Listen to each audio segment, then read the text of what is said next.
السلام علیکم میرے پیارے دوستو۔ اللہ کے نبی حضرت محمد صلی اللہ تعالی علیہ وسلم کے والد کا نام حضرت عبداللہ اور ماں کا نام حضرت آمینہ ہے۔ آپ کے والد آپ کے اس دنیا میں آنے سے پہلے ہی چل بسے تھے اور آپ کی ماں بھی آپ کے 6 سال کے ہوتے ہی گزر گئی۔ آپ کی پیدائش کے بعد آپ کو دائی حلیمہ نے اپنا دودھ پلایا اور انہی کے ساتھ آپ نے اپنا 5 سال کا بچپن بتایا۔ آپ کی والدہ کے انتقال کے بعد آپ کے دادا نے آپ کو پالا اور آپ کے دادا کے انتقال کے بعد آپ کو آپ کے چاچا نے پالا۔ دوستو، حضرت محمد صلی اللہ تعالی علیہ وسلم قریش کے 12 خاندانوں میں سے بنو ہاشم خاندان سے ہے۔ آپ حضرت ابراہیم علیہ السلام کی نسلوں میں سے ہے۔ آپ حضرت ابراہیم علیہ السلام کے دوسرے بیٹے حضرت اسماعیل علیہ السلام کی 40ویں پیڑھی میں سے ہے۔ آپ نے بنا ماں باپ کے چرواہے کی طرح آپ نے کام کیا ہے اور اس کے بعد آپ اپنے چاچا کے ساتھ مل کر تجارت سمجھنے لگے تھے۔ جوان ہوتے ہوتے لوگ آپ کو آپ کی ایمانداری اور آپ کی سچائی کو دیکھ کر الامین یعنی کہ امانت دار اور الصادق یعنی کہ ایماندار کا لقب دینے لگے تھے۔ دوستو، حضرت محمد صلی اللہ تعالی علیہ وسلم بچپن سے ہی بت پرستی کو ناپسند کرتے تھے۔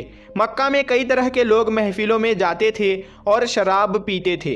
حضور صلی اللہ تعالی علیہ وسلم جب لوگوں کو ایسا کرتے ہوئے دیکھتے تھے تو آپ ان کو پسند نہیں کرتے تھے، یعنی کہ آپ کو یہ سب کچھ پسند نہیں تھا۔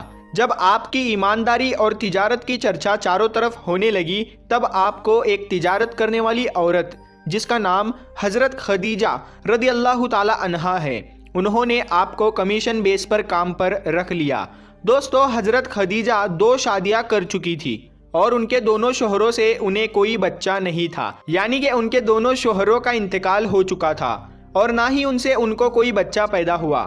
حضرت خدیجہ بڑی عزت والی اور نیک عورت تھی۔ جب حضرت محمد صلی اللہ تعالی علیہ وسلم کی عمر مبارک 25 سال کی ہوئی اور حضرت خدیجہ رضی اللہ تعالی عنہا ان کی عمر 40 سال تھی تب خدیجہ نے آپ سے نکاح کی پیشکش کی۔ اس کے بعد حضرت محمد صلی اللہ تعالی علیہ وسلم نے اپنے چاچا سے اس کے بارے میں مشورہ کیا اور پھر آپ نکاح کے لیے راضی ہو گئے۔ دوستو، حضرت خدیجہ رضی اللہ تعالی عنہا سے حضور پاک صلی اللہ تعالی علیہ وسلم کو 4 لڑکیاں اور 2 لڑکے ہوئے۔ ان کے نام ہیں زینب، رقیہ، ام کلثوم اور فاطمہ، اور لڑکوں کے نام ہیں قاسم اور عبداللہ۔ دوستو، 40 سال کے ہوتے ہوتے حضور صلی اللہ تعالی علیہ وسلم اس دنیا سے بے رغبتی اختیار کرنے لگے، یعنی کہ آپ کو اچھے خواب آنے لگے۔ اس کے کچھ دنوں کے بعد آپ اپنے ساتھ کھانے پینے کا کچھ سامان لے کر غار ہیرا پہاڑی پر چلے جاتے تھے اور وہاں پر جا کر آپ اللہ کی عبادت میں مشغول رہتے۔ یہ سلسلہ کافی دنوں تک چلتا رہا۔ دوستو، ایک دن غار ہیرا پہاڑی پر آپ اللہ کی عبادت کر رہے تھے، تبھی اللہ کے ایک فرشتے جن کا نام حضرت جبرائیل علیہ السلام ہے وہ آپ کے پاس تشریف لائے اور آپ سے کہا اقرا پڑھو۔ تو حضور پاک صلی اللہ تعالی علیہ وسلم نے کہا مجھے پڑھنا نہیں آتا۔ حضرت جبرائیل علیہ السلام نے حضور پاک صلی اللہ تعالی علیہ وسلم کو زور سے دبوچا اور کہا اقرا پڑھو۔ حضور صلی اللہ تعالی علیہ وسلم نے پھر سے کہا کہ مجھے پڑھنا نہیں آتا۔ پھر حضرت جبرائیل علیہ السلام نے آپ کو دبوچا اور کہا کہ اقرا پڑھو۔ تو حضور صلی اللہ تعالی علیہ وسلم نے کہا کہ میں کیا پڑھوں؟ تو تیسری بار حضرت جبرائیل علیہ السلام نے آپ کو دبوچا اور کہا کہ پڑھو اپنے رب کے نام کے ساتھ جس نے آپ کو پیدا کیا ہے، پیدا کیا انسان کو ایک جمے ہوئے خون کے لوتھڑے سے۔ پڑھو، حال یہ ہے کہ تمہارا رب بڑا ہی کریم ہے۔ دوستو، اس کے بعد آپ صلی اللہ تعالی علیہ وسلم غار ہیرا پہاڑی سے اتر گئے اور اپنے گھر آ کر اپنی بیوی خدیجہ رضی اللہ تعالی عنہا سے کہا کہ مجھے ڈھک دو۔ اس کے بعد حضرت خدیجہ رضی اللہ تعالی عنہا نے انہیں ایک چادر میں ڈھک دیا۔ حضور صلی اللہ تعالی علیہ وسلم نے کہا کہ مجھے ڈر ہے کہ مجھے کچھ ہو جائے گا۔ یہ سن کر حضرت خدیجہ رضی اللہ تعالی عنہا نے کہا کہ آپ سب سے اچھے رشتے رکھتے ہیں، آپ کے ساتھ کچھ بھی غلط نہیں ہوگا۔ اور اس کے بعد حضرت خدیجہ آپ کو اپنے چچرے بھائی کے پاس لے گئی جو بوڑھے، اندھے اور کرسچن تھے۔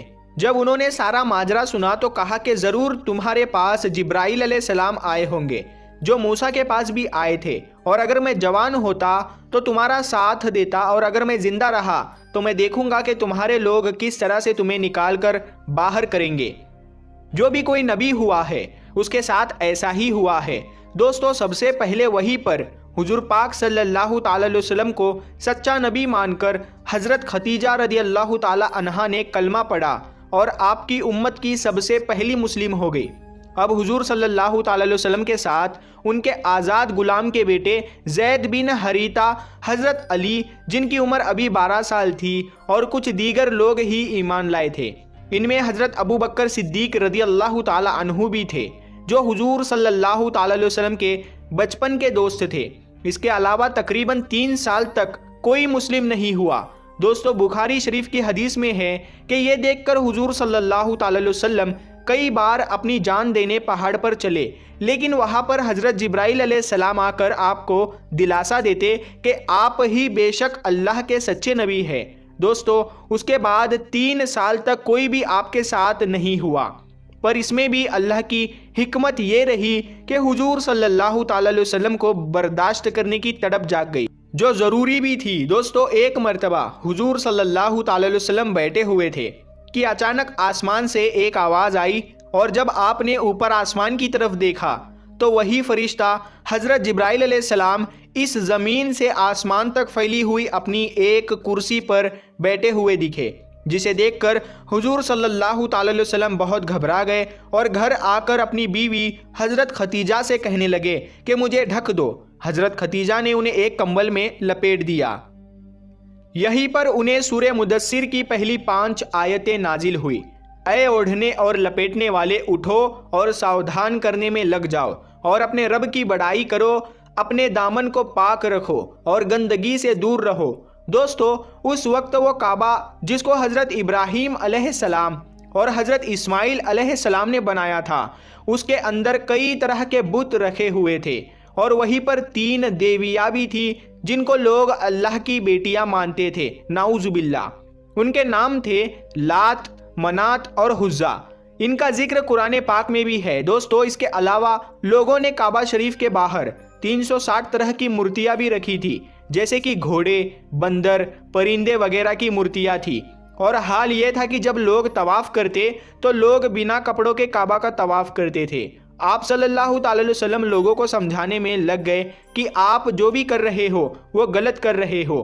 اس طرح سے آپ کے 3 سال گزر گئے۔ ان 3 سالوں میں قریب 40 لوگوں نے آپ کی بات پر یقین کیا اور مسلمان ہو گئے۔ اس طرح سے اسلام مضبوط ہونے لگا۔ اور دوسری طرف سورہ مدثر کی جو 5 آیتیں نازل ہوئی تھی، ان سے یہ بات ثابت ہو گئی تھی کہ اب اٹھ جانا ہے اور کھل کر اسلام کی دعوت دینی ہے، آرام کم اور اب جہاد کے لیے تیار رہنا ہے۔ دوستو یہی وجہ ہے کہ حضور صلی اللہ تعالی علیہ وسلم اٹھے، اور جب آپ نے اپنا آخری خطبہ 20 سال کے بعد دیا تب 1,40,000 لوگ آپ کا خطبہ سن رہے تھے۔ پھر مختلف آیتیں نازل ہونے لگی جس میں مشرکینوں کو، قریبی لوگوں کو اسلام کی دعوت دینے کو کہا گیا۔ دوستو اس کے بعد حضور صلی اللہ تعالی علیہ وسلم پہاڑ پر چڑھے اور آواز لگائی، اے بنی ہاشم، اے بنی عبد المطلب، اے بنی امیہ، کیا میں تمہیں یہ بتاؤں کہ ایک لشکر تم پر حملہ کرنے کے لیے کھڑا ہے؟ تو کیا تم میری بات کو مانو گے؟ کیونکہ میں جہاں پر کھڑا ہوں وہاں سے پہاڑ کے دونوں طرف میں دیکھ سکتا ہوں۔ تو سب نے کہا کہ ہم آپ کی بات ضرور مانیں گے، آپ کو ہم نے کبھی بھی جھوٹ نہیں پایا ہے۔ یہ سن کر آپ نے فرمایا کہ میں تمہیں ایک سخت عذاب سے بچانے کے لیے بھیجا گیا ہوں۔ دوستو یہیں پر آپ صلی اللہ تعالی علیہ وسلم کا چاچا ابو لہب بھی موجود تھا، جو آپ سے کافی ناراض ہوا اور کہنے لگا کہ ستیہ ناش ہو، اور کہتے ہیں کہ اس نے آپ کو پتھر بھی مارا۔ اس طرح سے دوستو اسلام کی تبلیغ ہونے لگی اور لوگ مسلمان ہونے لگے۔ امید کرتے ہیں پیارے دوستو آپ کو آج کا یہ ویڈیو پسند آیا ہوگا۔ ہم ملتے ہیں پھر ایک نئی ویڈیو کے ساتھ، تب تک کے لیے السلام علیکم، اللہ حافظ۔